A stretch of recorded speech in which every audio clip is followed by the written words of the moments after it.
Intéressons-nous aujourd'hui aux compléments de phrases qui sont également appelés les compléments circonstanciels.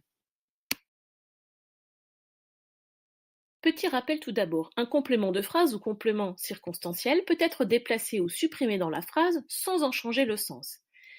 Il exprime une circonstance. Ici, il s'agit d'un complément circonstanciel de cause qui répond à la question pourquoi, pour quelle raison.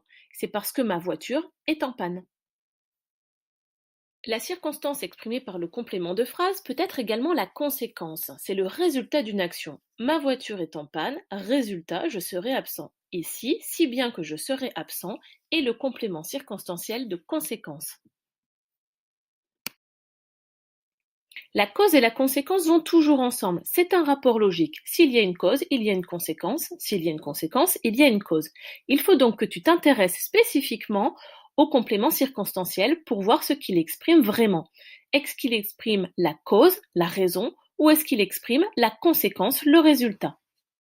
Continuons dans les différentes circonstances. Un complément circonstanciel peut aussi marquer une opposition.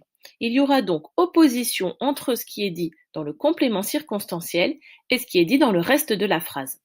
Ici, on oppose le talent au fait que la personne n'a pas remporté de prix.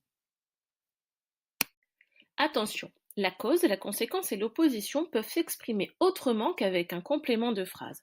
Par exemple, ici, nous avons une proposition indépendante, je reste chez moi, à laquelle on vient juste juxtaposer une autre proposition indépendante qui exprimera ici la cause. On peut également utiliser d'autres outils comme les conjonctions de coordination. Ici, pour exprimer la conséquence, j'utilise donc.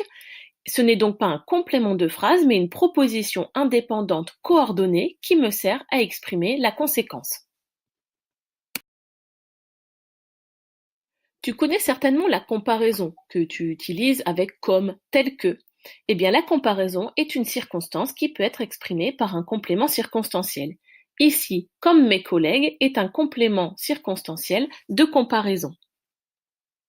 Enfin, il existe des compléments circonstanciels d'hypothèse qui répondent à la question à quelles conditions? Je serai absent à quelles conditions? En cas de forte neige ou s'il neige. Très souvent, pour exprimer l'hypothèse, on utilisera la conjonction de subordination si dans la proposition subordonnée.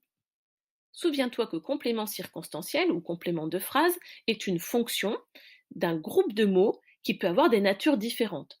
On retrouvera principalement des noms ou des groupes nominaux avec des prépositions, des groupes infinitifs, précédés d'une préposition le plus souvent, des gérondifs ou bien des propositions subordonnées.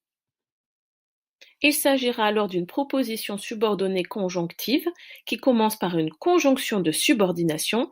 Rappelle-toi que pour qu'il y ait proposition, il faut forcément qu'il y ait un verbe conjugué. Ici, nous avons la conjonction de subordination si pour l'hypothèse et le verbe conjugué neige. Voilà, tu sais tout sur les compléments de phrase, compléments circonstanciels. Il ne te reste plus qu'à faire le travail demandé. Joyeux clic!